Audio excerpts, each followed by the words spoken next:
Bom, gente, bem-vindos mais uma vez ao nosso 21º Meetup aí, de UX Writers.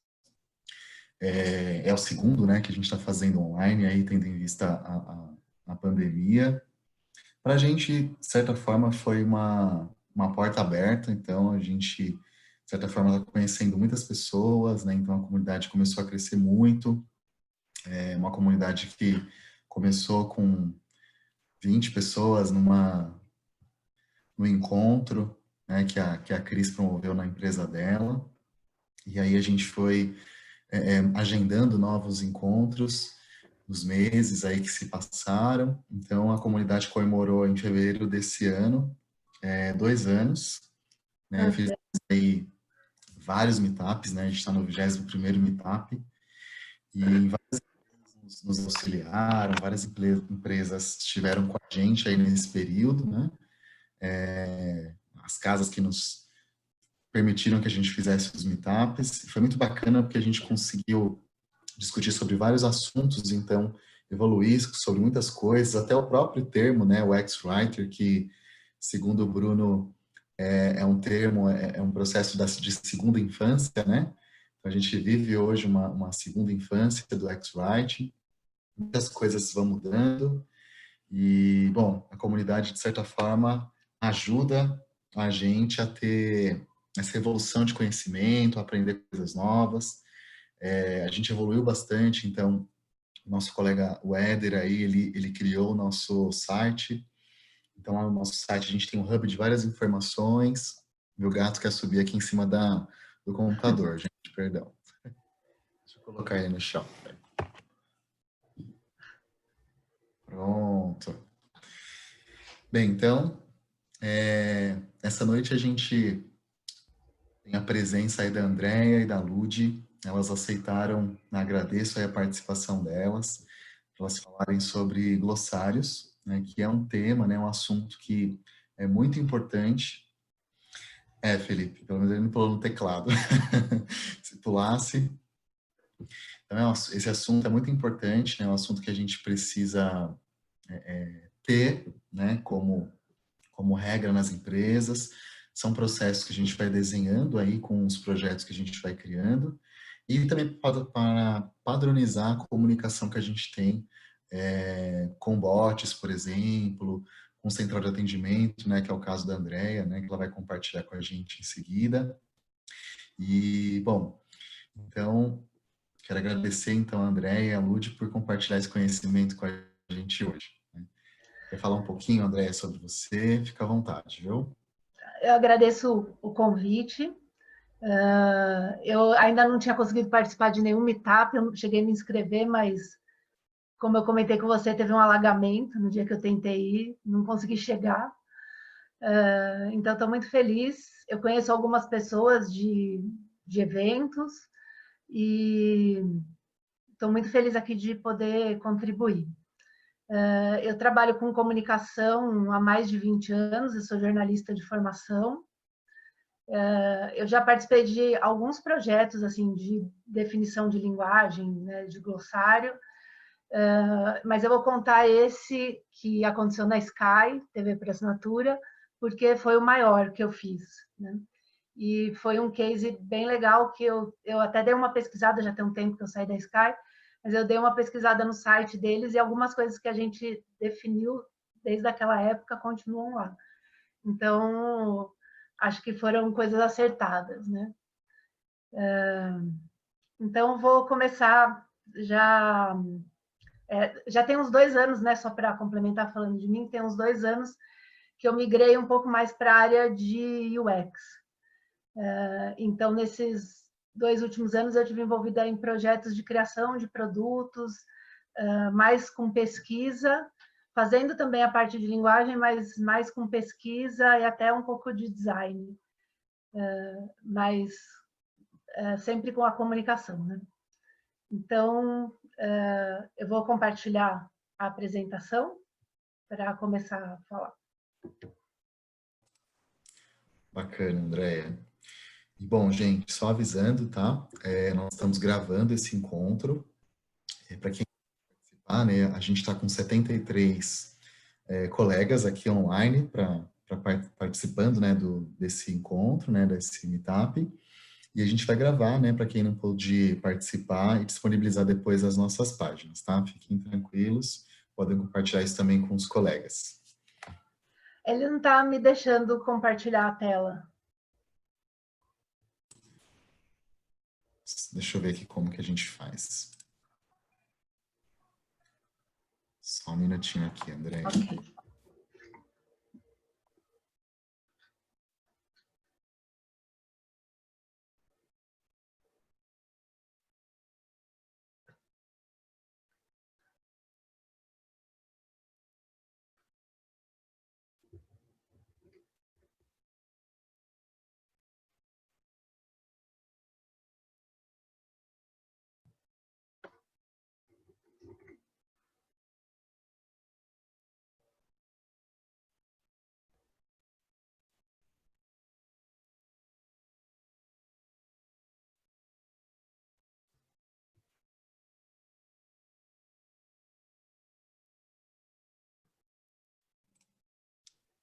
Tô vendo aqui, tá?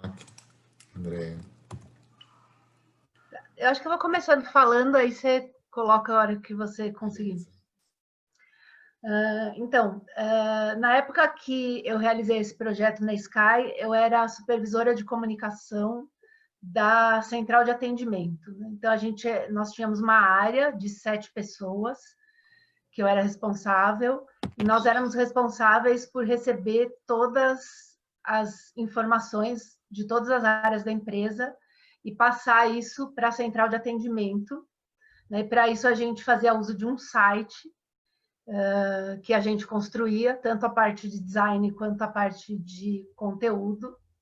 E era um volume muito grande de conteúdo, porque o atendimento de TV por assinatura é um atendimento que tem bastante demanda, né?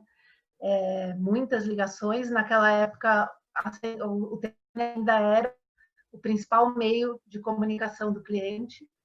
E a gente alimentava de informação todos os atendentes, inclusive os atendentes que atendiam por chat, por e-mail e os da central.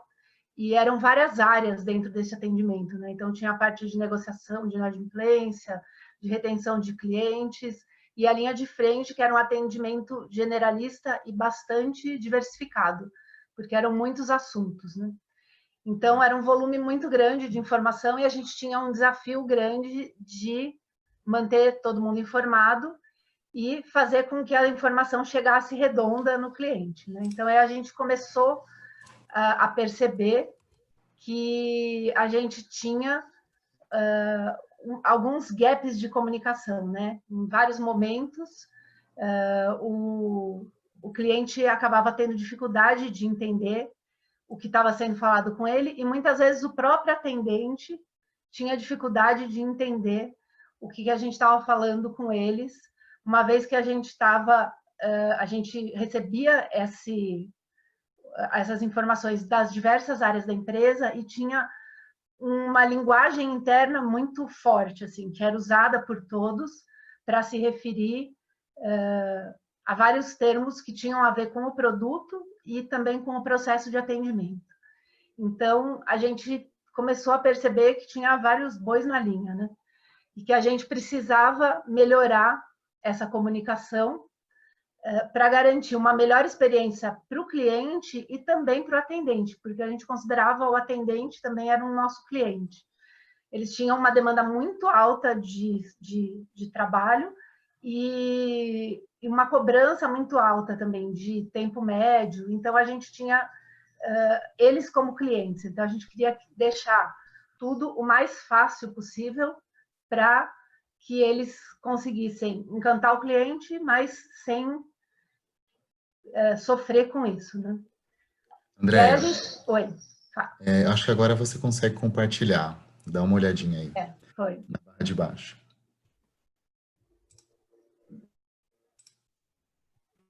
Peraí, deixa eu só...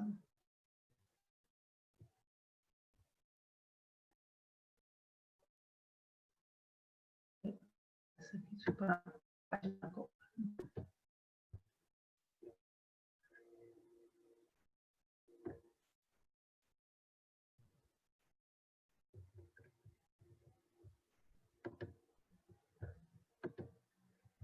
Desculpa, gente, só um instante. Imagina, tranquila. Acho que agora foi. Peraí.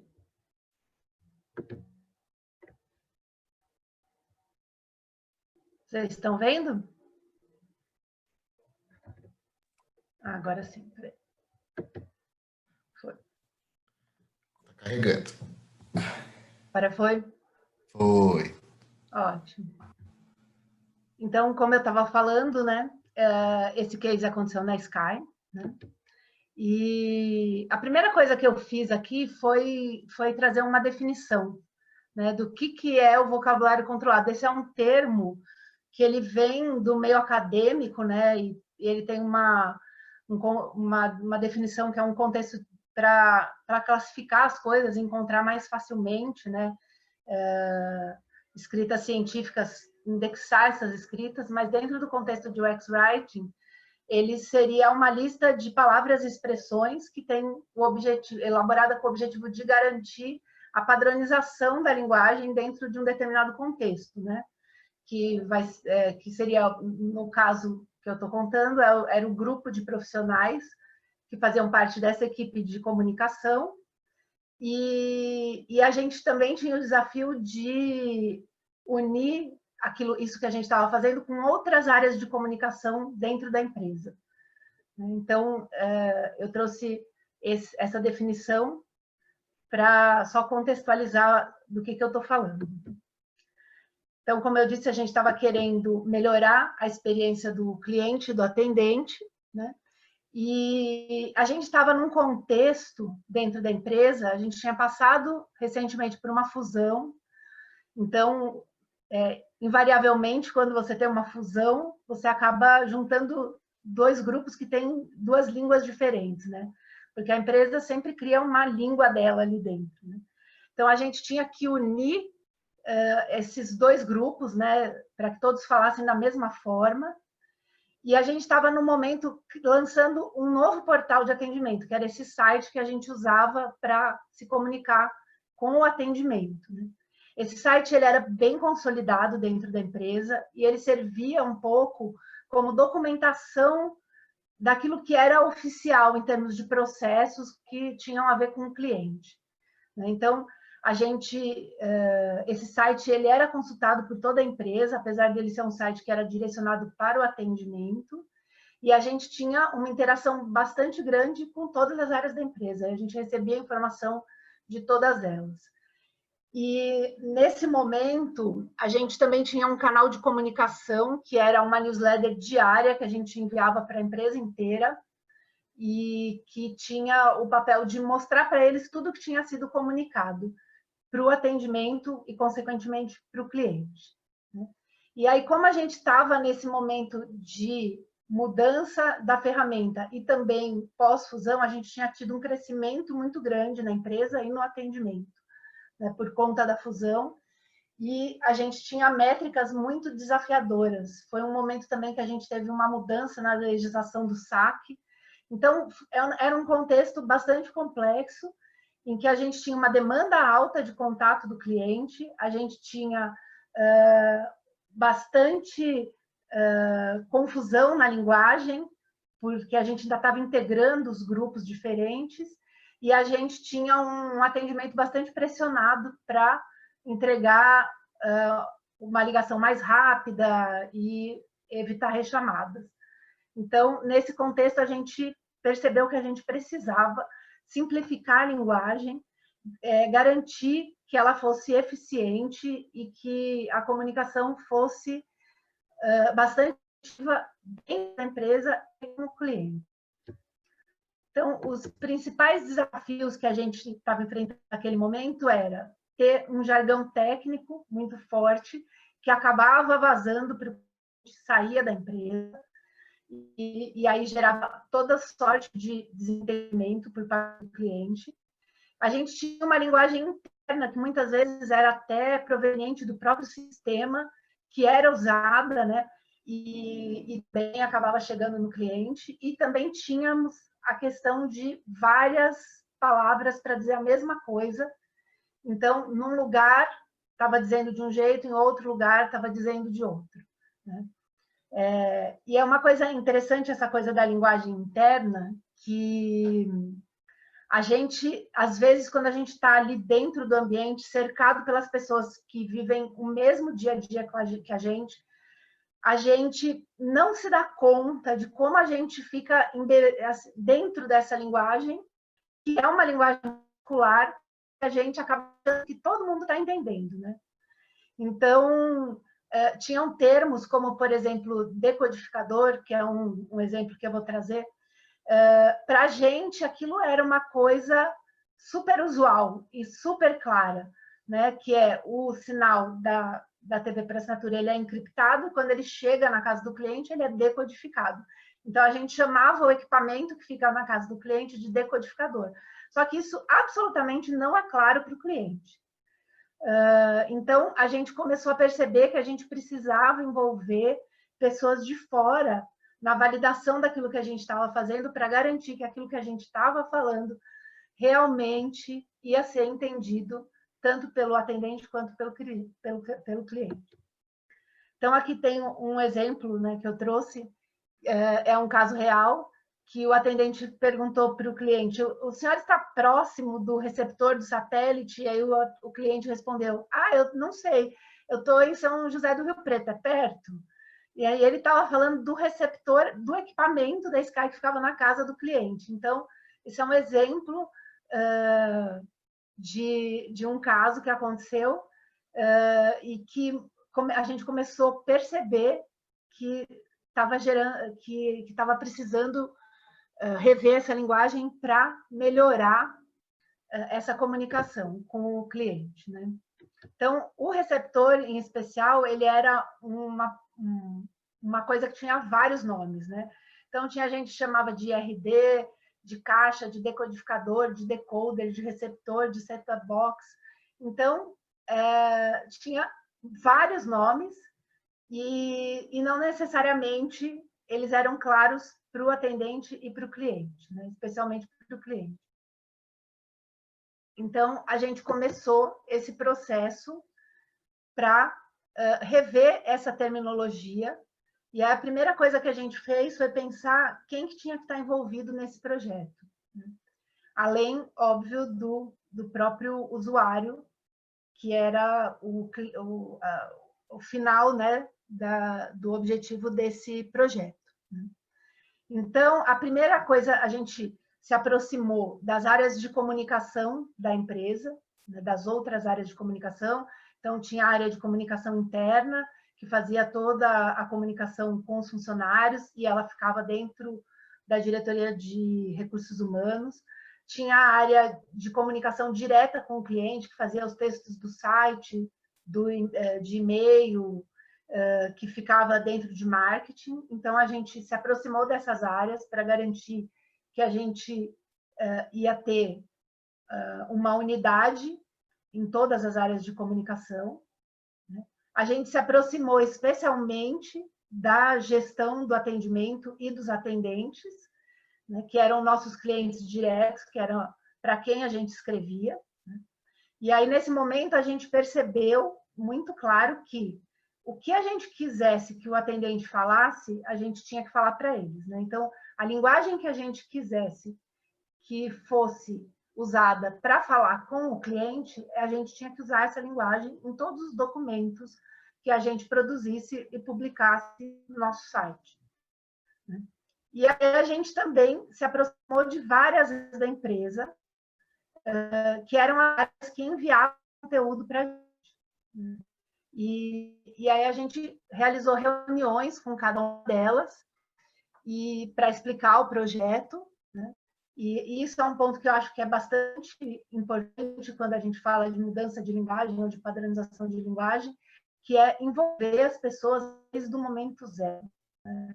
Porque se a gente, como área de comunicação ou como UX Writer, se a gente acha que se a gente propuser, né, um glossário ou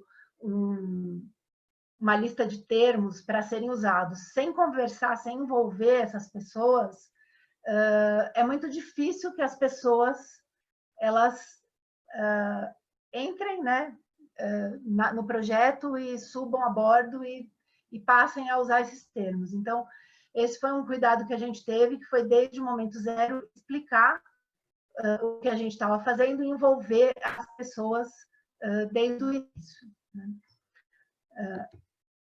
Aí, para a gente começar a definir, esse foi um projeto longo, a gente não fez todo de uma vez, mas para começar a definir quais os termos que iam entrar nesse projeto, a gente começou a fazer um levantamento do material que a gente recebia. A gente recebia a maior parte das informações por e-mail, então a gente começou a olhar toda essa informação que a gente recebia e quais eram as coisas que a gente precisava comunicar para o atendimento, e começamos a ver quais eram os termos que eram mais comuns, que apareciam mais, e a gente começou por esses termos que eram mais usados, né?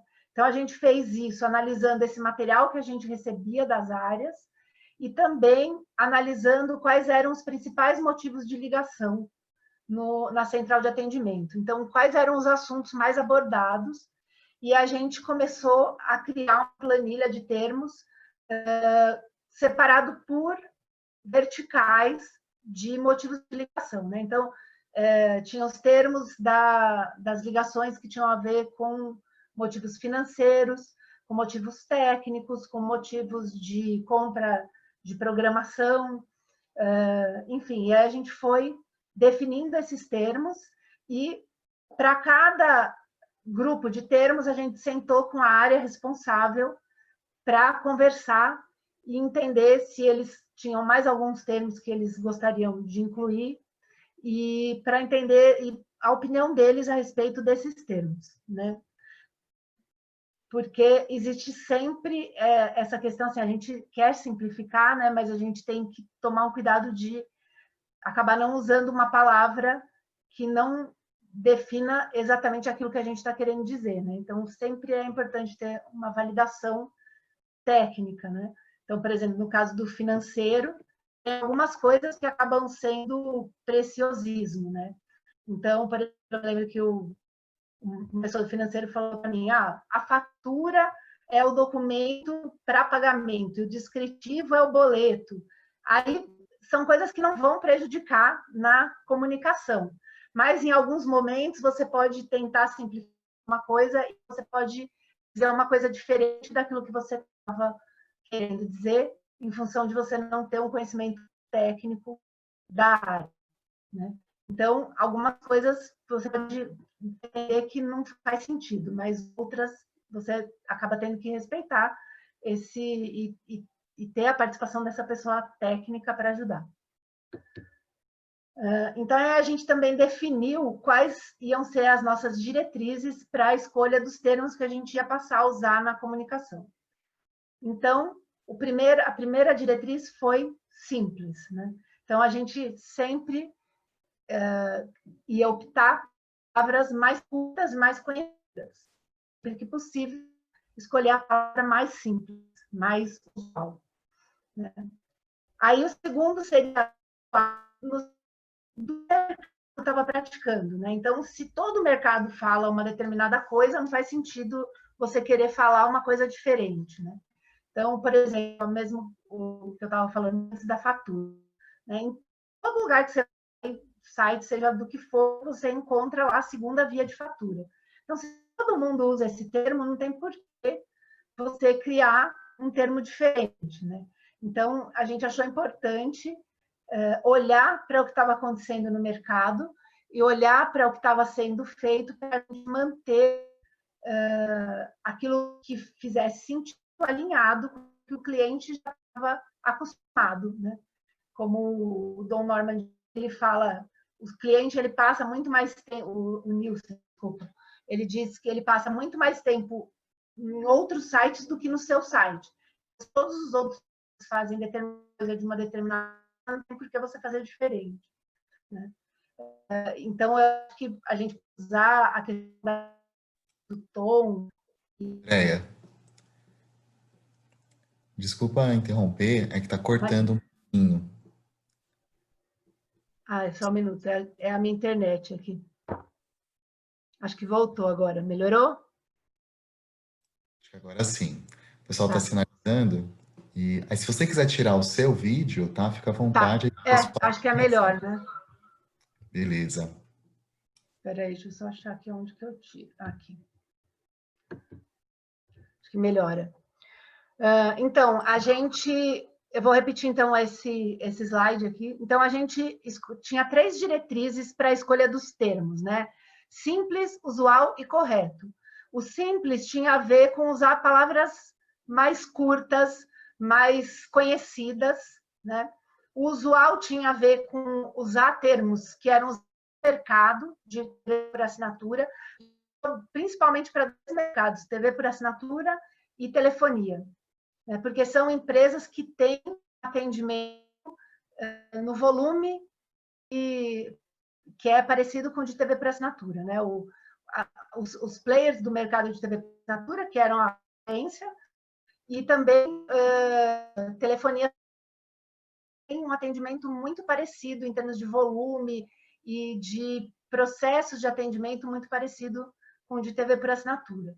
Então, a gente fez um benchmarking de termos e a gente também se preocupou com a questão da correção, de ter a opinião técnica para garantir que a gente não estava falando nada errado. Aí a gente fez a parte de pesquisa com o usuário, né? Então, como que a gente ouviu o cliente e ouviu o atendente, né? Como a gente trouxe essa participação dele, né? Então, começou ligações, né? Isso pode ser feito de 2 maneiras. A gente podia fazer, em algumas vezes a gente sentava ao lado da gente, colocava um aparelhinho que eles chamam de cato, faz com que você consiga ouvir a ligação ao vivo enquanto o atendente está.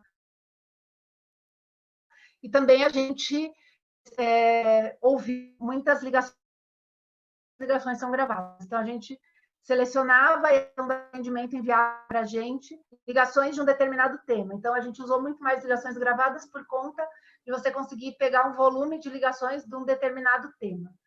Então, a gente ouviu essas ligações para ver exatamente a linguagem que o cliente ouvia, o que o cliente usava e o que funcionava melhor, né? Uma outra coisa que a gente fez foi conversar mesmo com os atendentes.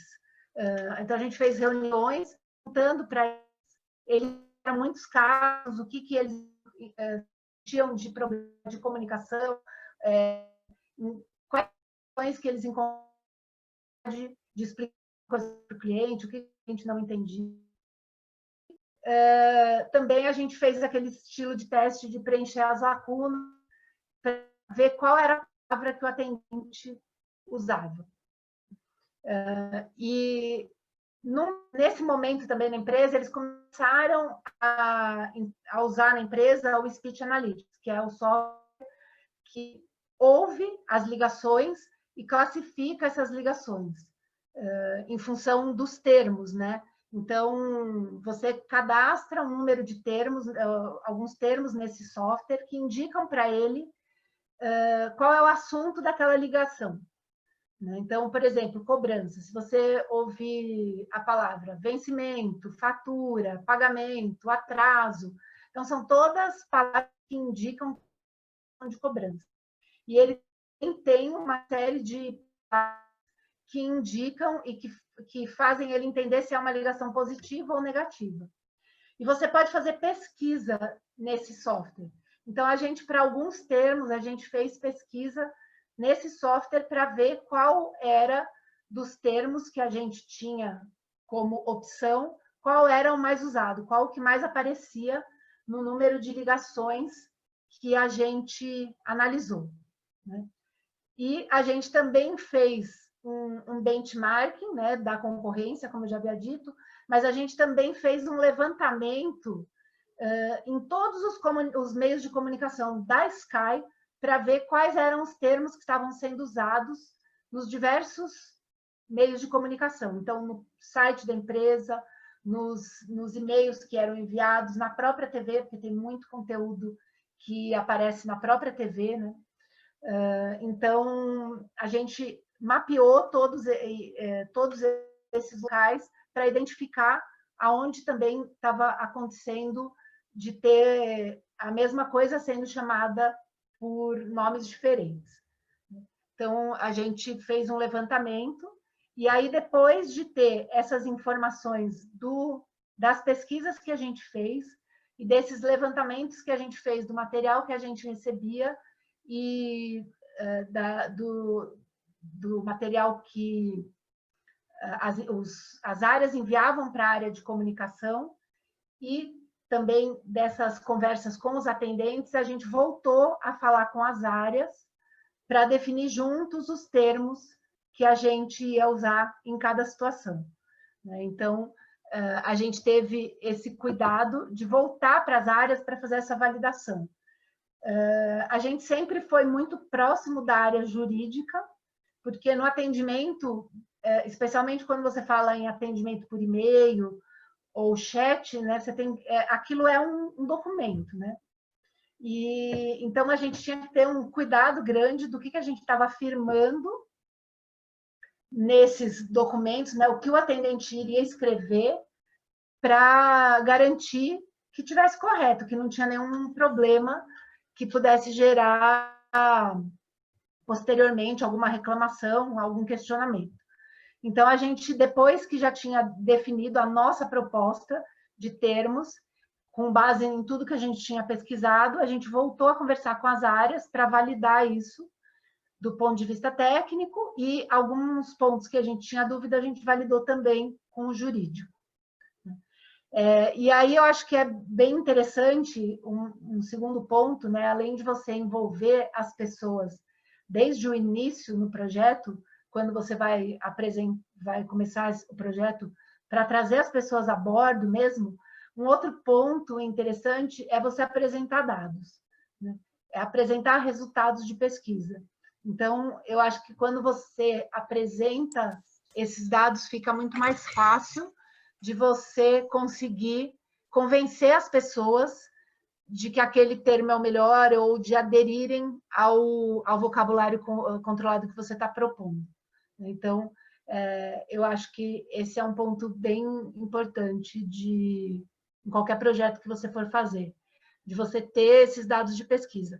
Uma coisa que é muito legal também é muitas vezes convidar as pessoas para assistir às pesquisas, especialmente quando você faz pesquisa de usabilidade, porque as pesquisas elas são muito autoexplicativas, né? Elas são muito autoevidentes. Você vê a coisa acontecendo e você percebe o que a pessoa não está entendendo, qual é a dúvida que ela está tendo naquele momento, né?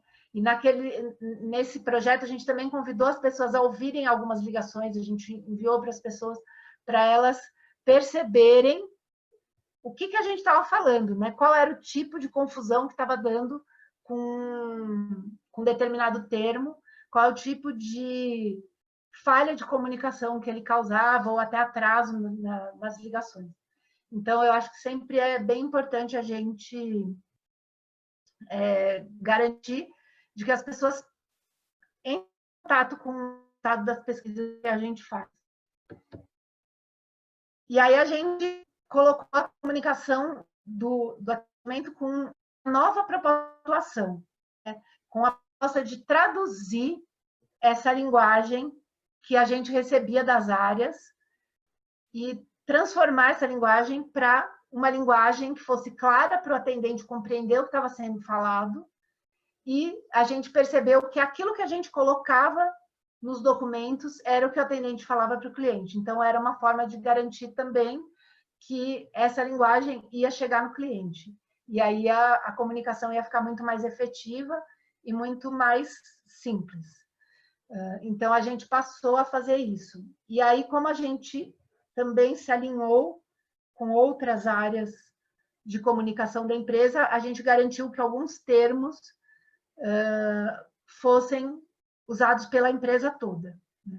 Então, por exemplo, o equipamento, que antes se falava receptor, decodificador, todo mundo passou a falar equipamento. Outro termo que era bem estranho, que se usava, vou citar só alguns, né, mais emblemáticos, né? Então, por exemplo, a gente tem o pacote principal, do cadastro do cliente, e ele pode colocar alguns complementares. E na época eles chamavam de canais à la carte, que eram assim muito estranho, as pessoas não entendiam, né? E aí a gente passou a usar como canais opcionais. Então o cara poderia optar pelo canal.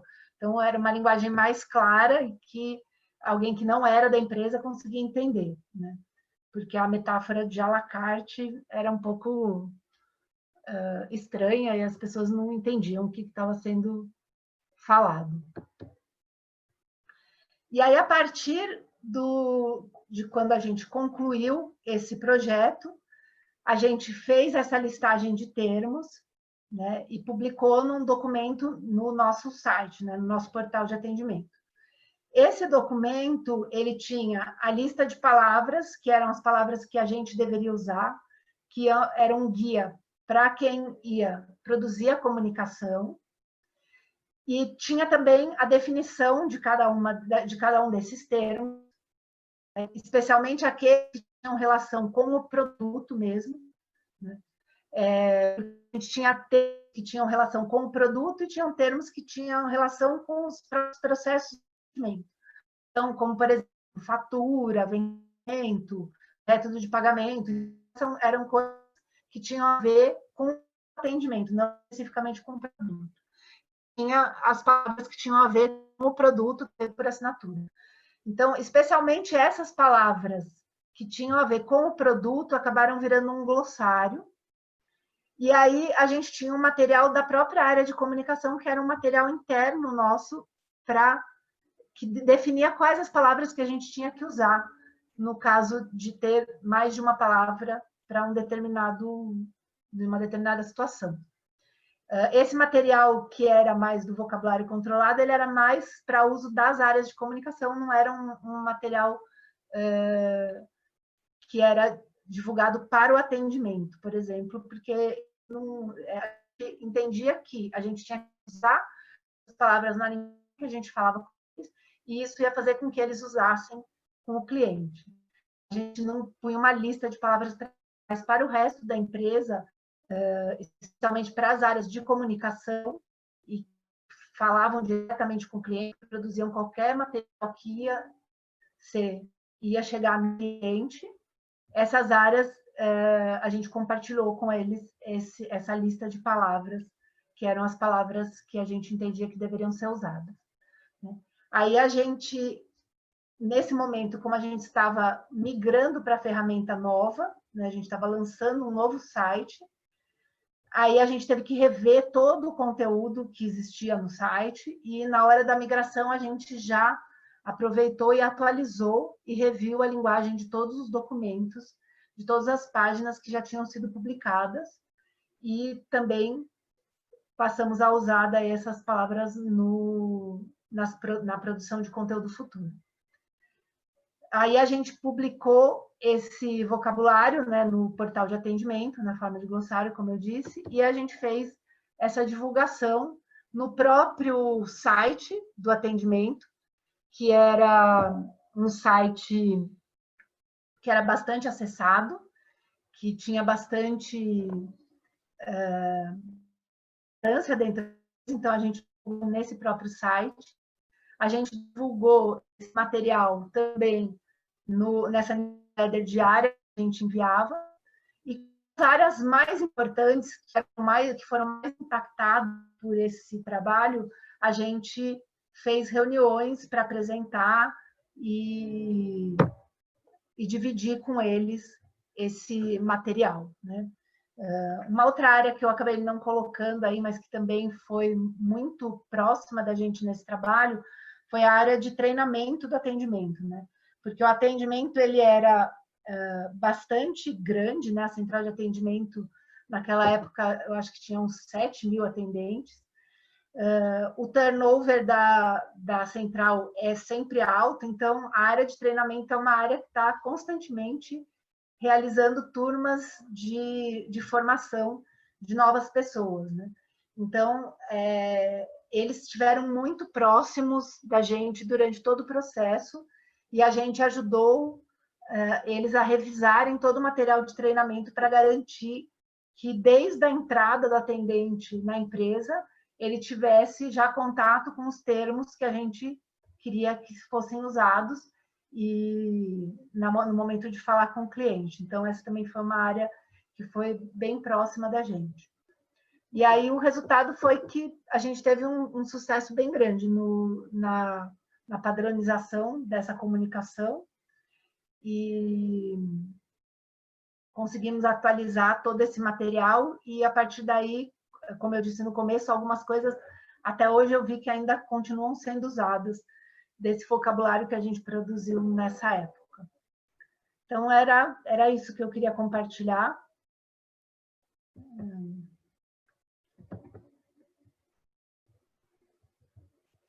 E aí agora, deixa eu só... Maravilhosa apresentação. Parabéns, Andréia.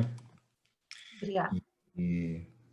Nossa, muito conhecimento, muito bom mesmo. O pessoal aqui adorou. E, bom, eu tenho aqui algumas perguntas, tá, que o pessoal colocou durante a sua apresentação, tá? E aí eu vou fazer aqui para você. São 1, 2, 3, 4, 5 perguntas.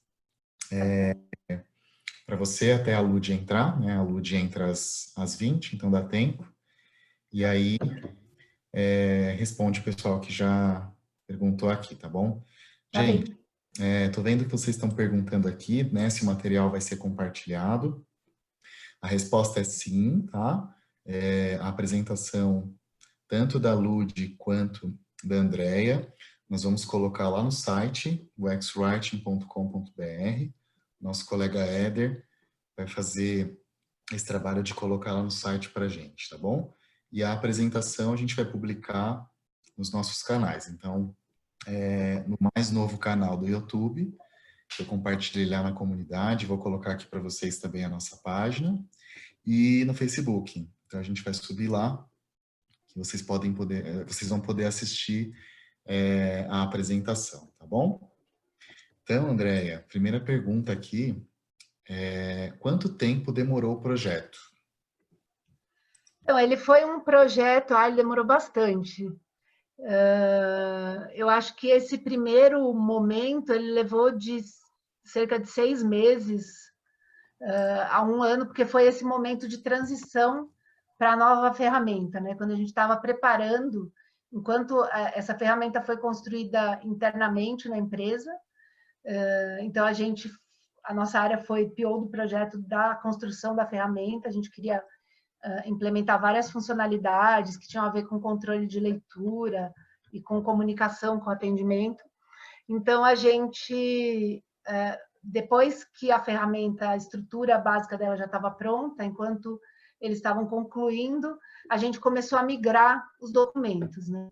E a gente começou, antes da migração, preparar esse formulário controlado, e ao longo dessa migração a gente foi aperfeiçoando, mas não é, eu acho que não é um trabalho que você começa e termina, né? Teve esse período mais intenso, que eu acho que foi uns 6 meses, mas a gente continuou depois revendo isso, né? Porque você faz uma escolha e aí você percebe que ela não é a melhor escolha, e a gente continuava o tempo todo monitorando isso e verificando se o entendimento estava adequado. Legal, Andréia. Próxima pergunta. E quem dava a palavra final? Como era esse acordo entre as áreas? Então, aqui, no que dizia respeito à comunicação com o atendente, a gente tinha a palavra final, mas a gente não queria fazer uma coisa em desacordo com o resto da empresa, né? Então, com aquilo que dizia respeito aos processos de atendimento, aquilo que tinha a ver com os motivos de ligação e com assuntos do próprio atendimento, a palavra final era nossa, né? A gente era muito próximo da gestão do atendimento, então, óbvio, a gente não fazia uma coisa em total desacordo, mas a gente tinha a palavra final naquilo que dizia a respeito à comunicação com o atendente. Os termos que eram termos que tinham a ver com o produto, aí a gente, quem tinha a palavra final era a área de comunicação de marketing, então a gente trabalhou junto com eles na definição, né? A gente levou os dados, tudo, mas eles que tinham o domínio desse vocabulário que tinha a ver com o produto. Ótimo. Terceira pergunta aqui é: qual o tamanho do time envolvido nessa etapa de revisão de página? Desculpa, nessa etapa de? Tá aqui, a pessoa colocou revisão de páginas. Nós tínhamos um time de 7 pessoas e foi bem intenso, porque a gente tinha um volume muito grande de coisas que era publicado, a gente publicava, em geral, uma média de 5 a 10 documentos por dia, porque era um volume muito mesmo de informação. Aí a gente começou, eu separei 2 pessoas para começar a fazer esse trabalho comigo, e aí começar a revisar todo esse material. E aí a gente foi aumentando o número de pessoas fazendo a revisão, até que, assim, nas últimas semanas, eu tinha uma única pessoa que estava dando conta de tudo que chegava de novidade, o resto do time todo estava voltado para a revisão da imigração desse conteúdo, que o meu time era de 7 pessoas na época. Bastante gente, hein? Bastante gente. Próxima pergunta aqui é: qual a periodicidade ideal para revisão do glossário e da própria página do portal? Então, eu acho que lá, assim, a coisa era muito dinâmica. Então, porque a gente tinha muita alteração, né, de processo, porque imagina, todos os processos da empresa estavam comunicados ali. Então, como incluir um pacote para o cliente, como diminuir o pacote, como aumentar tanto as regras que tinham a ver com o processo, ele pode alterar o pacote, se ele altera, ele tem que ficar pelo menos 30 dias. Ou, enfim, todo tipo de regra que tinha ali e o procedimento. Então, a gente acabava revisando isso o tempo todo, porque as coisas mudavam e a gente tinha que voltar para esse material, né? Para fazer algum ajuste. Então, a gente estava sempre revisando. Eu acho que é um trabalho, assim, você parar para ver o glossário, para ver esse vocabulário e fazer uma coisa, um projeto maior, eu não sei dizer, mas eu acho que talvez cada 6 meses, um ano, você dá uma revisada, mas eu acho que nesse contexto que a gente tinha, a gente estava constantemente revisando as coisas e olhando de novo para elas, porque tinha muita alteração. Mas eu acho que talvez 6 meses, um ano. Bacana. Penúltima pergunta aqui. O glossário tinha apenas explicação do significado de cada termo ou exemplo de aplicação também? Não, nesse caso tinha só... O glossário ele era mais referente aos termos do produto. Então, e como a nossa comunicação era direcionada para o agente, né, e ele exatamente aplicar. Né? Então, o nosso é mais um vocabulário controlado do que um glossário. Né? Então, a gente tinha um documento interno nosso, que aí era uma definição de quais eram os termos que iam ser usados, mas o glossário mesmo dos termos do produto, quando ele ia para o atendente, era só explicação, porque não tinha essa... Eles não iam produzir material de comunicação, né? Era mais para eles usarem na ligação. Então, a gente não tinha exemplos de uso, era só a definição mesmo. Legal. E aqui a última pergunta, que foi a Tainara que fez. Quantas pessoas atuam na equipe de conteúdo? Quando esse trabalho foi iniciado, você ficou focada somente nisso ou atuava em outros jobs paralelos? Então, é um pouco o que eu disse na outra. Essa equipe de conteúdo essa equipe era da comunicação com a central de atendimento, né? Então, a gente fazia exclusivamente esse site.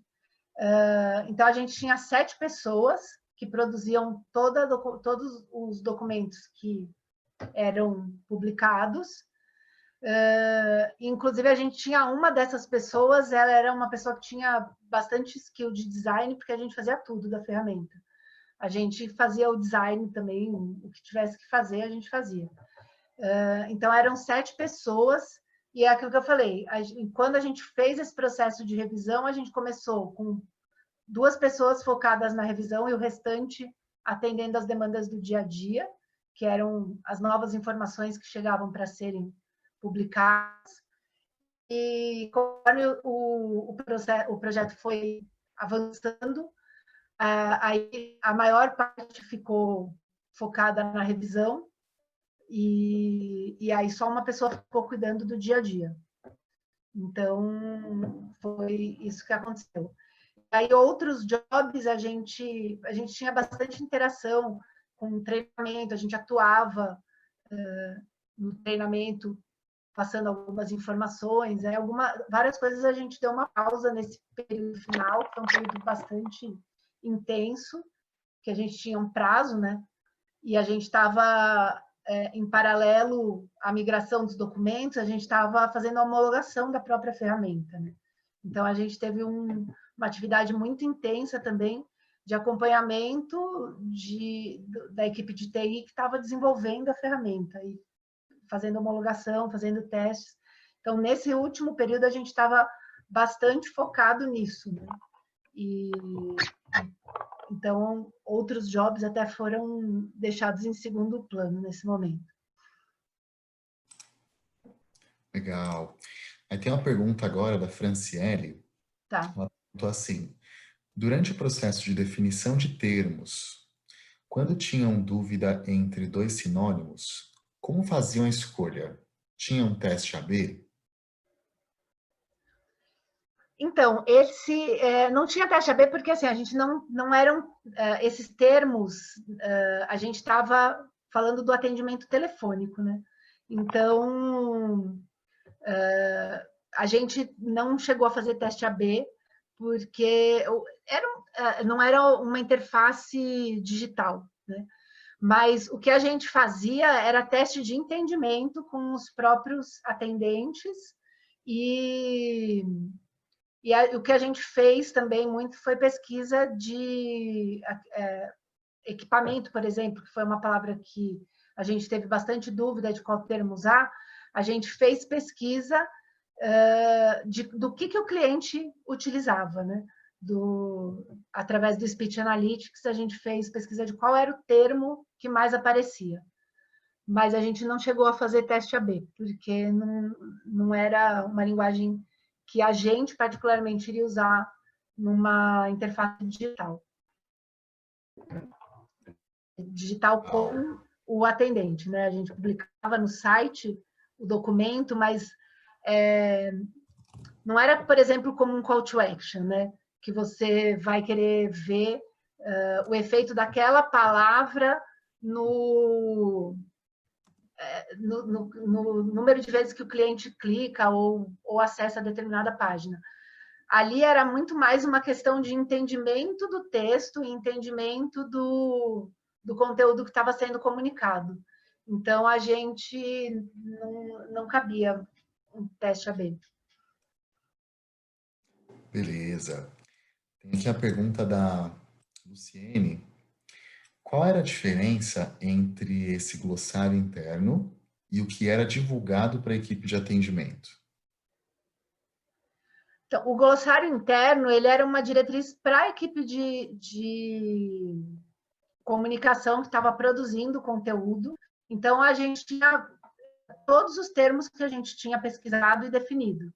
Então, por exemplo, esse equipamento, a gente tinha lá definido que a gente ia usar esse termo, ao invés de RD, decoder, caixa, setup box. O atendente, a gente só colocou no glossário os termos que cabia ele ter a definição. Os outros termos a gente simplesmente usava na comunicação e a gente percebeu que se a gente falasse de uma determinada maneira com o atendente, ele ia usar esse mesmo termo para falar com o cliente. Né? Então, a gente passou a se comunicar de uma determinada forma que a gente queria que ele replicasse. Porque eles, no atendimento, eles se baseavam muito naquilo que a gente escrevia. Então, é isso. Muito legal, Andréia.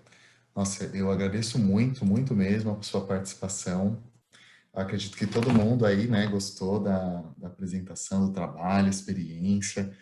Foi um trabalho com certeza desafiador, né, porque lidar com comunicação, com as palavras, principalmente com o entendimento, né, os feedbacks aí das pessoas. As pessoas às vezes não entendem alguns termos ou acham que alguma coisa não vai encaixar com outra. A gente vê isso em writing, né, de certa forma. Então, você é uma guerreira aí, parabéns. Parabéns pelo trabalho. O pessoal gostou muito aqui nos comentários e muito agradecido pela sua participação aqui no Meetup. Espero que Imagina. participe dos próximos também. Obrigada. Bom, gente, agora vou convidar uma outra colega aqui, a Ludi. A Ludi também já participa com a gente, já tem bastante tempo dos meetups. Ela construiu também um vocabulário controlado, né, um glossário, muito legal. Não sei se vocês já ouviram falar do Conta Azul, né? É um conjunto ali de informações, né? Tem um glossário, muito, muito bem criado, muito bem feito, né? A comunicação, as palavras, as escolhas que eles fizeram, muito e muito bom, né? Parabéns aí, Lud. E a Lud vai compartilhar com a gente também um pouquinho aqui de como foi criar esse trabalho do vocabulário, esse trabalho da si, né? Lud, a palavra é com você, fique à vontade. Oi, gente, vocês estão me ouvindo bem? Estão me ouvindo? Sim. Ah, Sim. beleza. Vou falar um pouquinho mais baixo porque eu sou uma recém-mãe e a minha neném tá dormindo. Mas tá todo mundo ouvindo, então tá ótimo.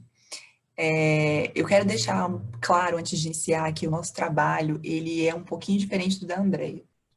Lá na Conta Azul, a gente está num momento atrás do dela, assim, a gente ainda não concluiu o glossário, a gente ainda vai passar pela fase de divulgar ele para toda a empresa e de testar ele com o usuário.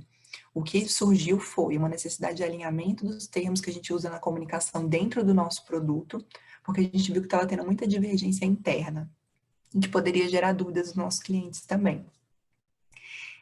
Então, a gente está no momento atrás do dela. O trabalho dela é muito mais robusto, muito mais intenso, extenso também, né? E já foi concluído, diferente do nosso. Né? O nosso a gente iniciou há 6 meses atrás, mais ou menos, e já trabalhou nele durante 2 quarters, né? Que, para quem não está familiarizado aí com a linguagem do mundo da tecnologia, são praticamente 3 meses. Então, 3 meses, depois mais 3 meses.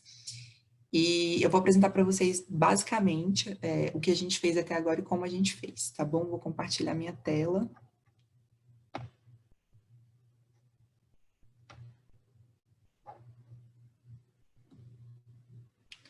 Vocês estão conseguindo ver a minha tela? Me deem um retorno aí. Ainda não carregou, Lud. Acho que a Andrea tem que... Andrea, para de compartilhar a sua tela.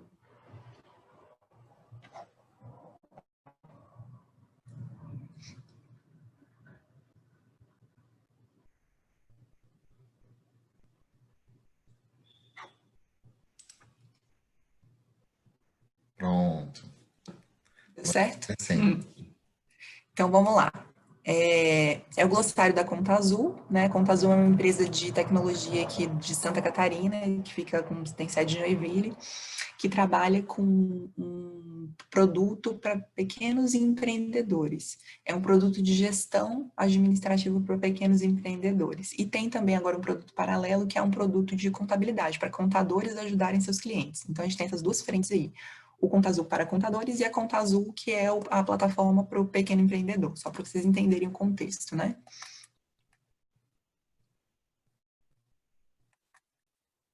Peraí que tá bem lento aqui para passar os slides. Vamos lá, eu trouxe aqui o conceito de glossário, porque eu não sei se todo mundo está familiarizado, né? Basicamente, glossário é uma reunião de termos pertencentes a um âmbito do conhecimento. Então, tudo o que diz respeito em relação às palavras a um âmbito do conhecimento que a gente está trabalhando, que a gente está tratando. Essa é a definição básica de glossário que você encontra aí na internet, nos dicionários. Por que a gente resolveu criar um glossário lá na Conta Azul? Porque estava tendo desalinhamento na comunicação, né? A gente começou a perceber, porque assim, só para vocês entenderem o contexto também, lá na Conta Azul a gente trabalha por squads. Então, cada squad cuida de um tema. A gente tinha squad de financeiro, a gente tinha squad de contábil, a gente tinha a squad do MPE. E cada squad dessa cuida de um pedacinho do nosso produto Conta Azul. Então, cada squad dessa desenvolve uma parte do nosso produto. Acontece que na hora que chega no cliente, ele não entende essa separação de desenvolvimento. Para ele, é uma empresa só, um produto só. Só que na hora de desenvolver, não estava tendo, a gente sabe que existe boa intenção e que o ideal é que haja essa comunicação entre as squads, só que muitas vezes isso não acontece no dia a dia, na correria, e acabava que cada squad batizava os termos que precisava trabalhar à sua maneira. Então, chamavam uma mesma coisa por diferentes nomes. E aí virava uma bagunça, né? Na hora que a gente ia olhar para o produto, a gente via que tinha um desalinhamento. Às vezes, vários nomes para nominar uma mesma coisa dentro do produto. A gente não chegou a receber chamados, reclamação sobre isso no nosso centro de atendimento, mas a gente imaginou que em breve se tornaria um problema para o nosso cliente, né? Então, a gente resolveu tratar isso logo. E aí a gente falou, como que a gente vai resolver isso? Como que a gente vai primeiro entender internamente o que a gente está falando e como chamar as coisas para depois testar isso com o cliente, né? E aí a gente resolveu fazer o nosso glossário. O que era o nosso glossário? Tá aí a carinha dele para vocês verem. Basicamente, uma planilha de Excel. A gente fez uma coluna com os termos. Essa planilha ela foi divulgada para toda a empresa. A gente mandou no Slack e falou, gente, vamos fazendo aqui um glossário, é uma coisa embrionária ainda, a gente vai trabalhar melhor nele. A gente precisa, nesse momento, que vocês abasteçam essa planilha com termos que vocês trabalham no dia a dia de vocês, aí dos times de vocês. Então, as pessoas foram jogando livremente lá vários termos que elas trabalhavam no dia a dia delas. Conta azul, conta azul mais, contabilidade temporal. Tô abrindo isso aqui porque não é nada sensível, tá? Isso aqui são coisas que vocês encontram dentro do nosso produto mesmo. E a gente fez outras colunas com o significado desses termos para o time de produto, para o time de marketing, para o time de mento. E aí as pessoas desses times foram preenchendo o que elas entendiam desses termos, né? Porque foi uma coisa que a gente reparou também. O entendimento de cada time sobre as coisas podia ser divergente. Então, o que o time de produto entende sobre o que é Conta Azul mais poderia ser totalmente diferente do entendimento do time de atendimento, por exemplo. Era bem comum isso acontecer. A gente está falando de uma empresa grande, com mais de 300 funcionários na época, então, por mais que a gente tenha esses conceitos bem claros no nosso brand book, eles acabam se perdendo ali no dia a dia, e entram pessoas novas, saem pessoas da empresa, então, a língua é viva, né? Então, nem sempre dá para estar atualizando isso assim tão facilmente. E aí a gente colocou inicialmente os termos aqui, o significado para cada time. Beleza. Essa foi a primeira etapa. Isso durou mais ou menos, para a gente pegar os 100 primeiros termos ali que a gente ia trabalhar, isso deve ter durado mais ou menos 1 mês e meio, por aí. A gente foi para a segunda etapa. A gente criou a comissão do glossário. O que é a comissão do glossário? A comissão do glossário, basicamente, é uma comissão de pessoas de cada uma dessas partes aí, das áreas de produto, engenharia, marketing e atendimento. Por que a gente criou o glossário? Porque lá na Conta Azul eu sou uma equipe. Eu trabalho sozinha, só eu faço o UX Writing lá. A gente tem dentro da área de marketing pessoas que mexem com conteúdo e a gente terceiriza uma parte do conteúdo também no time de marketing, mas writing só eu faço. E aí seria uma responsabilidade muito grande eu firmar esses termos e eu impor, entre aspas, esses termos para toda a empresa usar. Então, a gente resolveu que a gente precisaria do aval de pessoas de todas as áreas e do alinhamento disso também, né? Então, a gente convidou uma pessoa que foi escolhida pelas próprias pessoas da área, né? Da área de produto, uma pessoa da área de engenharia, uma pessoa da área de marketing, uma pessoa da área de atendimento. E a gente se reunia. Aqui eu trouxe uma agenda que eu fiz com essas pessoas, né? De um dos nossos encontros. A gente se reunia numa sala de reunião e a gente discutia. A gente separava lá, por exemplo, 15 termos para trabalhar naquele dia. E aí a gente se debruçava sobre esses 15 termos e definia o que eles significavam. Então, assim, a gente pegava aquela planilha lá que o pessoal tinha colocado os termos, o que eles tinham escrito lá, e aí a gente alinhava. Vocês concordam com isso? É isso mesmo? Na sua área, a maioria do pessoal acha isso? O que é que vocês sabem a respeito do que o cliente acha sobre isso na sua área? Então, aqui nesse caso, no dia dessa reunião, a gente pegou esses termos aqui, ó, fechar a folha, fato gerador contábil, contabilizar lançamento, etc. Percebam que são termos muito técnicos, então era necessário ter alguém de produto lá. Às vezes a gente entrava numa seara muito tecnológica, então precisava ter alguém de engenharia. A gente precisava checar se esses termos estavam condizentes com o que a gente divulgava fora do produto, com o que a gente estava vendendo. Então precisava ter alguém de marketing. E, em relação ao atendimento, precisava ter alguém de atendimento, que são as pessoas que mais conhecem o nosso produto e os nossos clientes, para saber se a gente está comunicando adequadamente o que a gente deseja para o nosso cliente, né? Então, a gente criava essa agendinha, se reunia e conversava sobre os termos. Feito isso, essas pessoas que foram escolhidas para representar cada área, elas tinham que levar isso para as áreas delas, bater com o pessoal das suas áreas. Galera, nós discutimos isso aqui na comissão do glossário. Vocês concordam? A gente acredita lá como comissão que esse termo significa isso e a aplicação dele é essa. Vocês concordam ou discordam? Quando havia alguma discordância das pessoas dessas áreas, eles traziam de volta na próxima reunião e a gente voltava a conversar sobre um termo, se fosse necessário. Mas normalmente não era necessário, eles já conheciam bem, essas pessoas que foram escolhidas são pessoas que já estão na empresa há algum tempo, né, que conhecem bem o produto, e o que elas falavam normalmente já era algo que era bem comum na área delas. Então, era muito raro ter essa coisa de levar para o pessoal e o pessoal discordar e ter que voltar. Mas aconteceu algumas vezes. Então, essa era a responsabilidade dessas pessoas da comissão, né? Me ajudar a definir esses termos e levar para as áreas delas e verificar se estava de acordo. Ok, aí definido isso, a gente fez uma outra planilha já com os termos definidos, então já com o termo do ladinho e o significado dele à sua frente. Ainda com link aqui em cima, estão vendo? Para a documentação antiga, que é a documentação geralzona, que todo mundo escreve o que é. E aí, depois que a gente definiu esses termos aqui, depois ainda tem uma parte de documentação, que aí é oficial, é a que as pessoas vão acessar se elas tiverem dúvidas. É um livreto, né? É um lugar onde as pessoas podem tirar dúvidas sobre os termos mesmo. Então, a gente passou para cá os termos que já tinham sido definidos, e depois eu escrevi Gira aqui, porque depois eles foram disponibilizados no Gira, uma documentação que eu vou mostrar para vocês aqui até. Eu não coloquei ela na apresentação, mas quando a Andrea falou de documentação, eu lembrei e deixei aqui para mostrar para vocês. Peraí, deixa só eu achar ela aqui. Tantas abas. Aqui. Essa foi a documentação final. Então, depois que os termos foram definidos lá, a gente criou mesmo um livrinho, tá vendo? Um sumário e exemplos. Alguém perguntou aí na apresentação da Andrea, né, se tinha exemplos. Então, deixa eu descer aqui para vocês verem. Aqui, ó.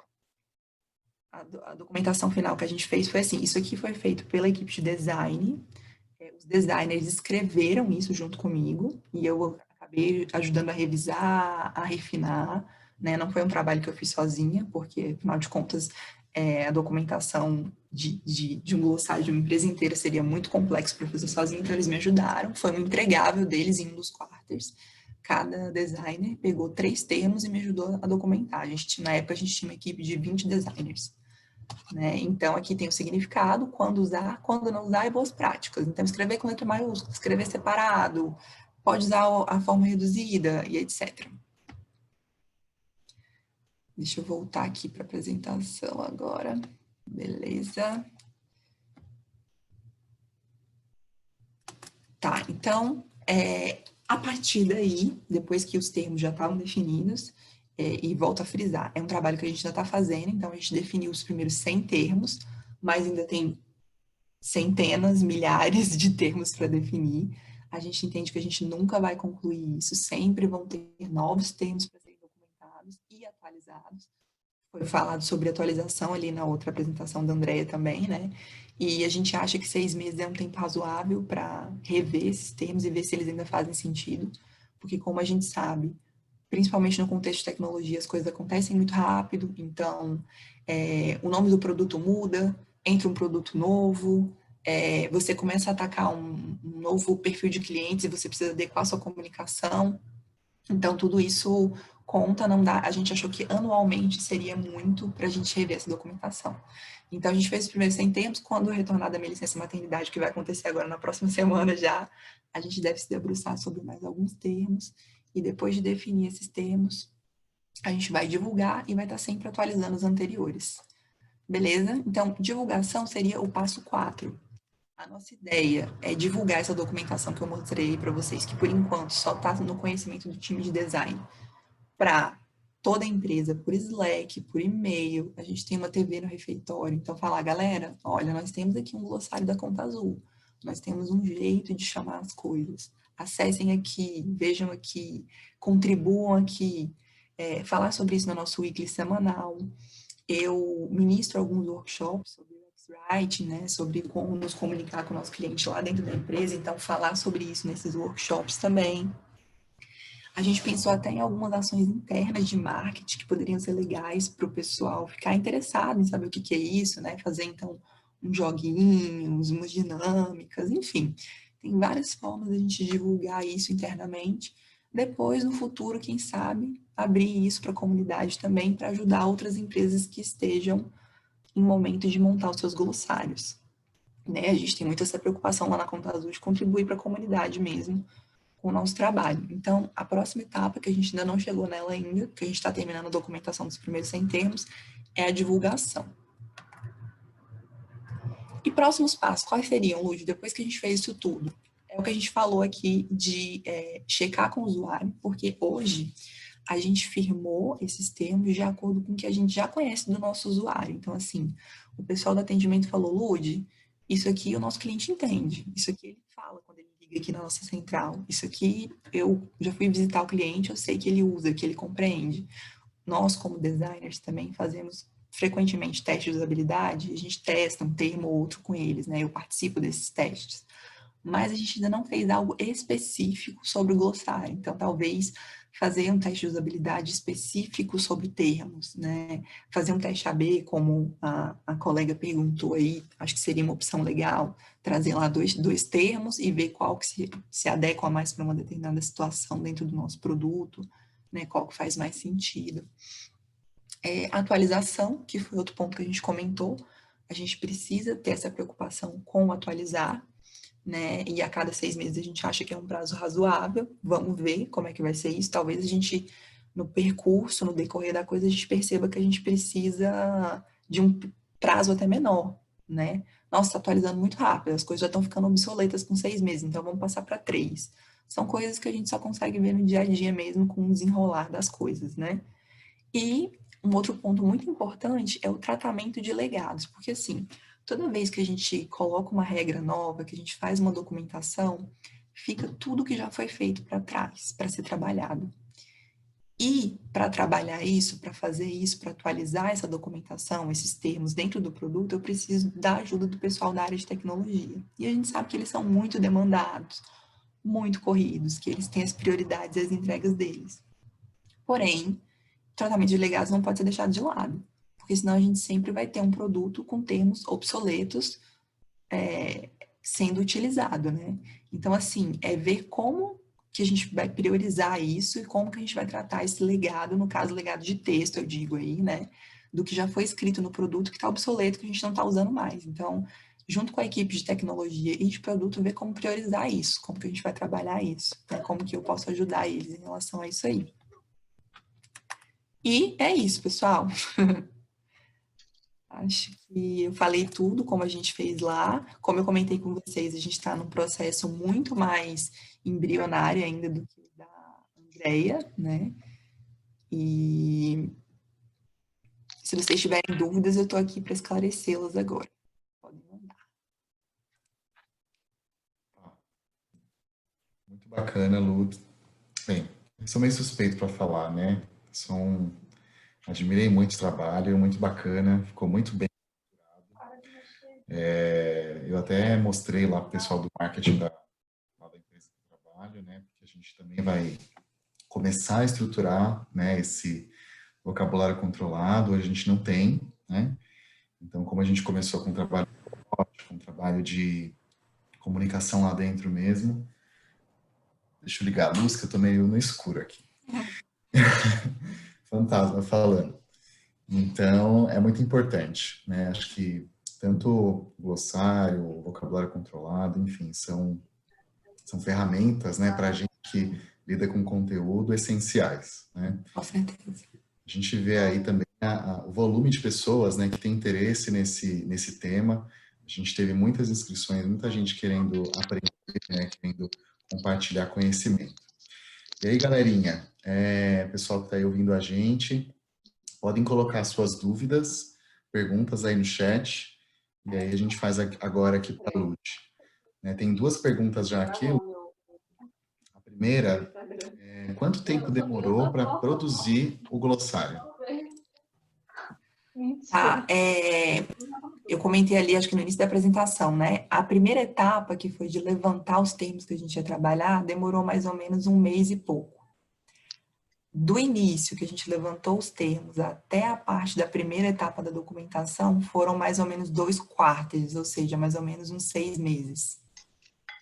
Que foi logo ali antes de eu entrar de licença maternidade, deu uma quebrada nesse processo, mas agora a gente vai voltar com tudo. Mas o processo completo desses primeiros 100 termos, uns 6 meses mais ou menos. Legal. A segunda pergunta aqui da colega, ela fala assim, esse glossário está direcionado para comunicação interna ou para soluções digitais? E aí ela coloca entre parênteses, clientes externos.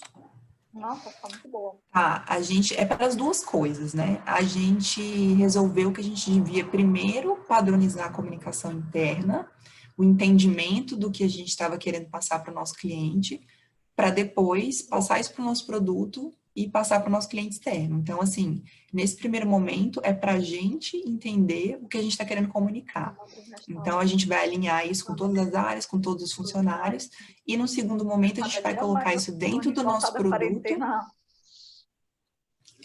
e aí a gente vai comunicar com o cliente externo também.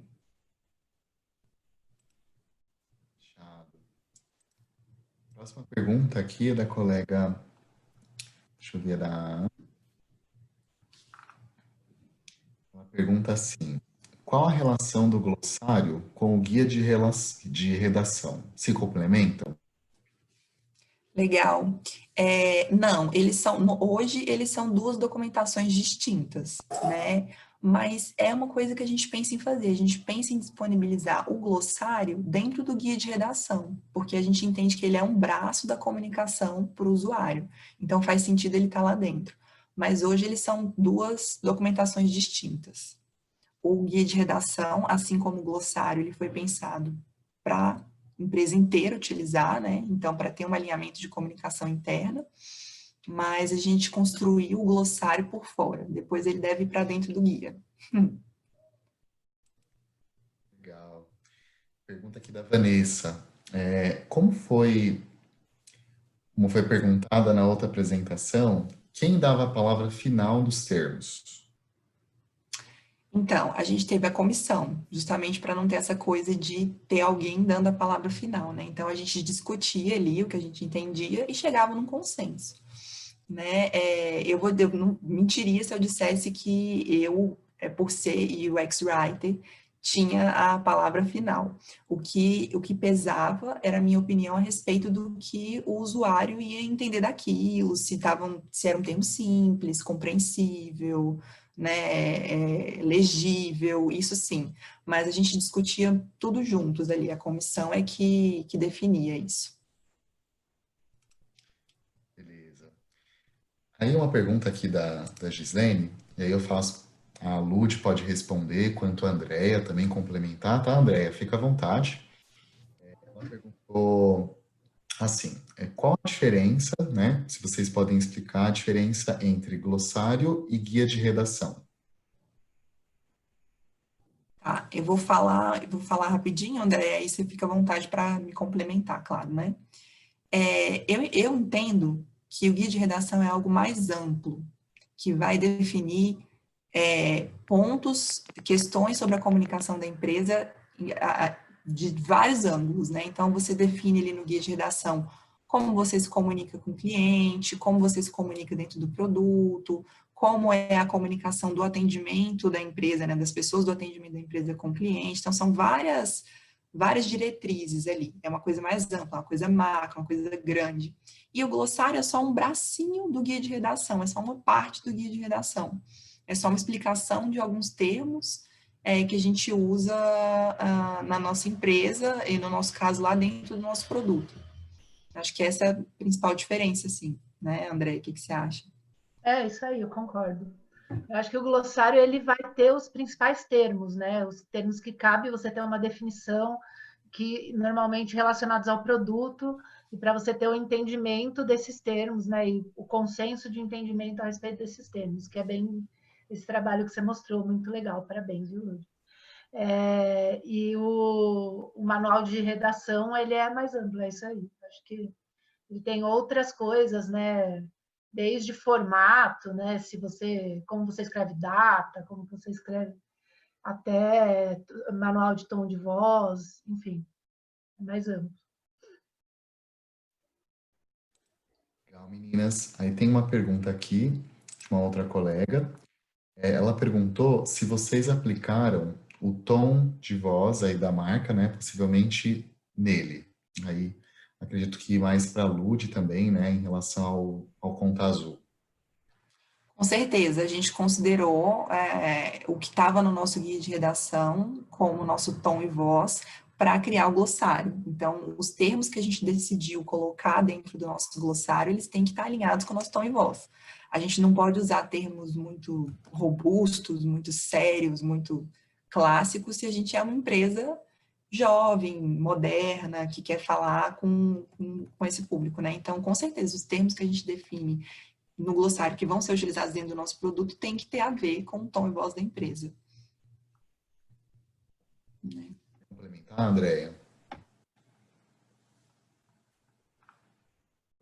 Eu acho que é isso aí mesmo, eu acho, concordo. Na Sky, na época, não existia ainda muito. Tinha uma diretriz a gente seguia, pelo que a gente via das escritas do Martin, a gente tentava seguir o mesmo estilo, mas não existia naquela época nada documentado nesse sentido. Então, mas a gente tinha um estilo que a gente seguia, que era o que vinha da comunicação da marca, né, do branding. Legal, meninas. A Luciene, ela perguntou assim, para o guia de redação, vocês também fizeram comissão? Boa pergunta. Não. Para o guia de redação não teve comissão. Eu trabalhei nele sozinha, não sozinha, né? Junto com a equipe de design, mas eu era a única redatora, no caso aí, a única pessoa focada em UX Writing. E o que teve foi, eu fiz pesquisa com usuários e com pessoas da empresa. Então, eu consultei pessoas de outras áreas, né? Eu falei com pessoas de marketing, eu falei com pessoas do atendimento, porém, o que foi definido ali foi feito só por nós de design mesmo. Porque aí, como era um trabalho maior, mais completo, mais complexo, a gente achou que se tivesse, talvez, uma comissão, fosse ficar muito difícil entrar em consenso em relação a algumas coisas. E compete a área de UX Writing e a área de marketing de conteúdo definirem as diretrizes de comunicação da empresa. Então, a gente estava dentro da nossa seara, né? Então, não teve comissão, não, mas teve pesquisa junto com pessoas de outras áreas. Lá na Conta Azul, a gente fez assim.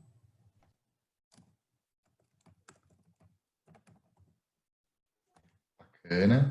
Aí tem a pergunta da Clarice. Se aparecer uma consultoria freela que não dá tempo de fazer pelo menos o guia de redação, vocês optariam em fazer o glossário, pelo menos? Aí acho que a Andréia e a Lud podem responder. É importante, né? Porque você tem um mínimo de consenso na linguagem, né? Especialmente naquilo que diz respeito ao produto, né? Os termos que dizem respeito ao produto. É muito ruim, assim, eu tive um outro projeto que eu participei que foi de gêneros e subgêneros de canais e de programas. E assim, a origem foi de perceber que cada lugar da empresa estava de um jeito. Então, isso é muito ruim. Então, eu acho que, com certeza, você, pelo menos os termos-chave, você definido, inclusive por questão técnica, né? Porque às vezes é isso que você estava falando, financeiro, né? Se você não tem o conhecimento, você precisa de um aval de alguém que entenda tecnicamente, para você não colocar gato por lebre, né? Então, eu acho que com certeza. Eu concordo, eu acho que precisa ter pelo menos esse básico aí, fazer uma pesquisa rápida com pessoas-chave da empresa e com alguns clientes.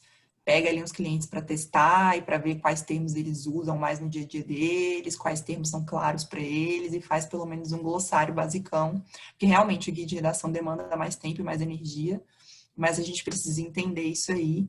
E essa parte que a André comentou do conhecimento técnico é muito importante. Você não pode simplesmente, ainda mais um trabalho freela, que você não é funcionário da empresa, você não tem conhecimento aprofundado sobre as coisas que ela faz, né?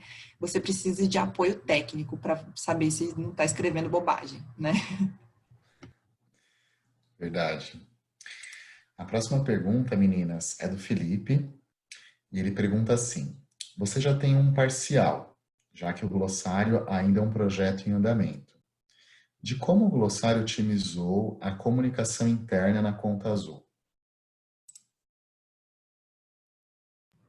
Olha, lá na Conta Azul, que ele já ajudou, é como eu comentei, né? Ele ainda está muito ali na esfera do time de design e produto, ainda não teve aquela parte de divulgação para a empresa toda. Mas ali para a equipe de produto e engenharia, ele ajudou na comunicação nas reuniões até.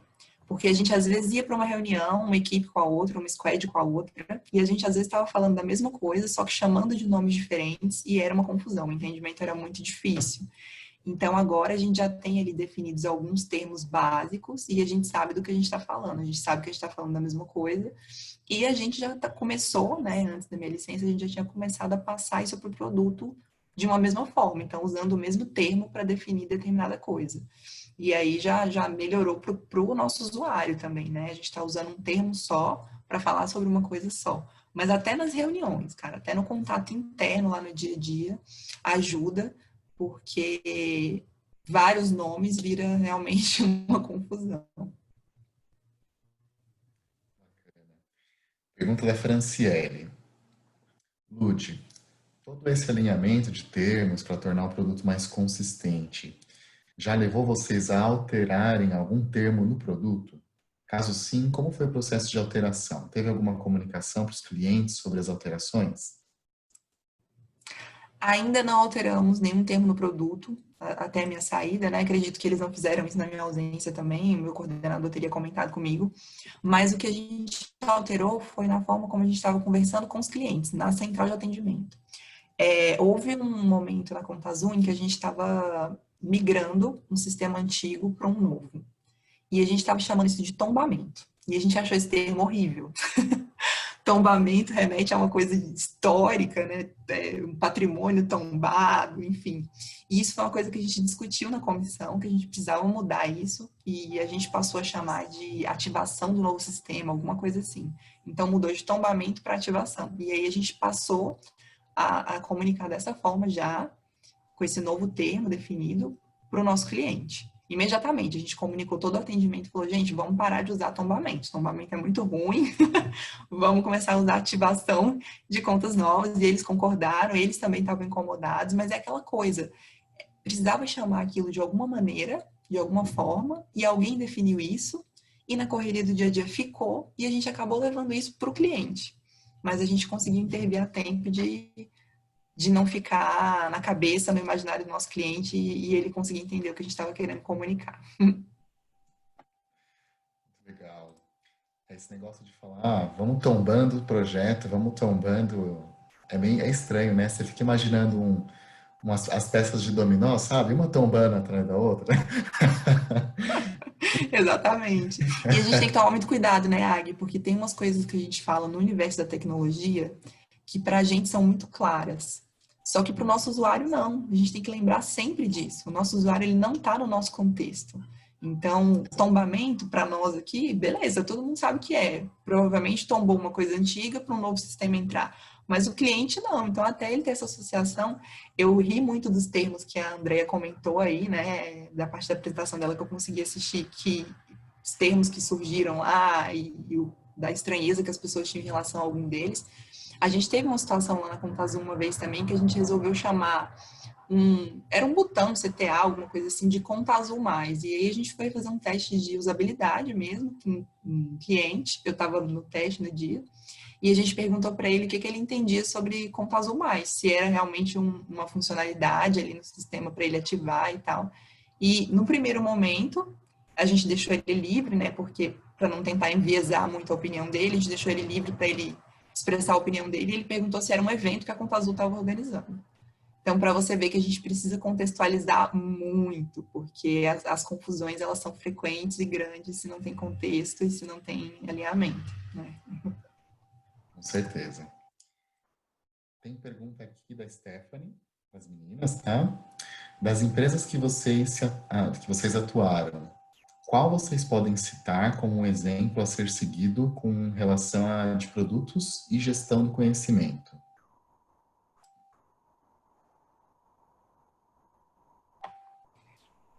Olha, eu vou falar rapidinho, André, porque acho que você tem uma experiência até muito mais extensa do que eu em relação a isso.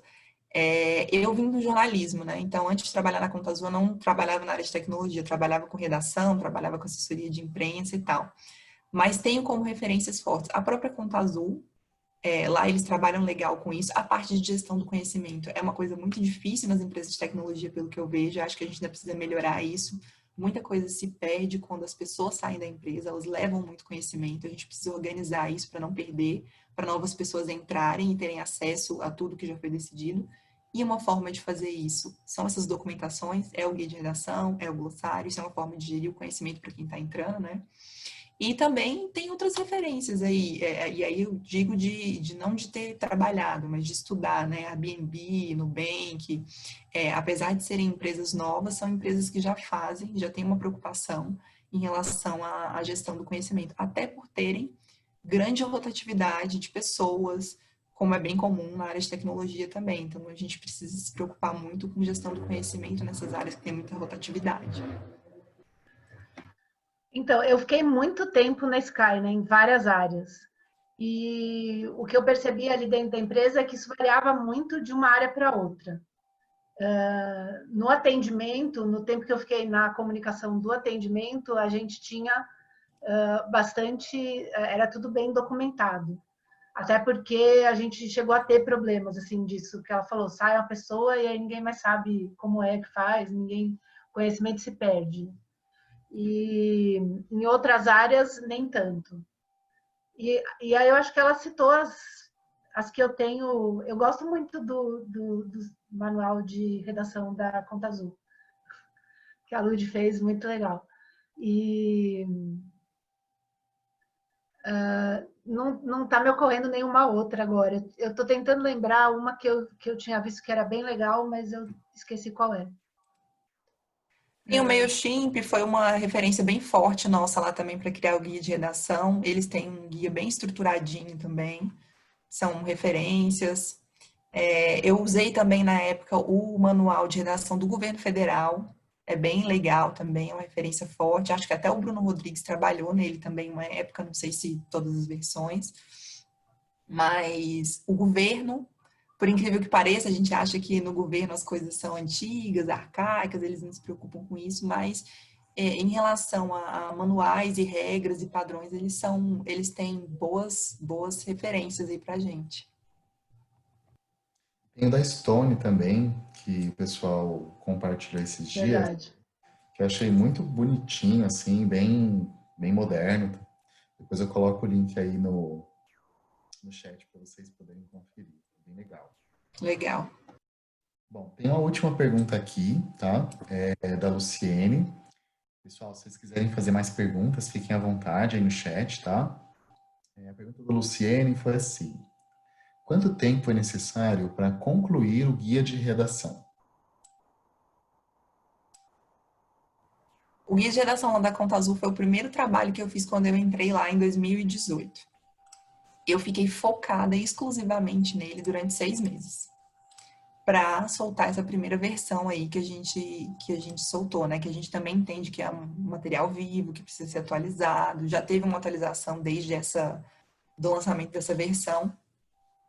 Já teve algumas mudanças de layout até, mas eu levei 6 meses para poder fazê-lo. Como eu comentei, eu sou a única pessoa focada em UX Writing lá, né? E paralelamente, eu ajudava um designer ou outro. O meu entregável era só o guia de redação, mas eu paralelamente ajudava os meus colegas, então levou aí 6 meses para escrever os capítulos, para revisar. O meu gestor na época, que era o João Menezes, ele me ajudou nessa revisão, então foi um processo um pouquinho lento para isso. Até para a gente também não perder o que já tinha, né? A gente já tinha um brand book lá, então eu não peguei a coisa crua do zero. Eu me baseei muito nas definições do brand book, mas eu tinha que compilar isso e passar isso para dentro do guia de redação. Esse processo todo foi mais ou menos uns 6 meses. O nosso não era um guia de redação que a gente estava fazendo, era mais ou menos. Mas a gente levou em torno disso também, aproximadamente uns 6 meses. Acho que é um tempo razoável. Legal, meninas. Tem a pergunta agora da Dayana aqui, tá? Um dos desafios é a adaptação de toda a equipe. Vocês podem contar um pouquinho como foi esse processo?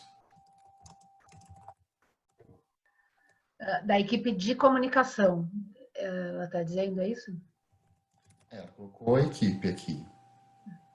Acho que é a equipe envolvida, né, no projeto. Então, eu acho que a equipe que eu tinha era uma equipe muito próxima, né? Trabalhava comigo diretamente. E a gente estava muito próximo também do atendimento. Então, esse processo nasceu da gente observar as dificuldades que estavam acontecendo. Então, eu acho que todo mundo estava muito ciente dos desafios que tinham naquele momento na comunicação. Então, e eu acho que é fundamental você ouvir as pessoas e você incluir elas em todas as etapas do processo.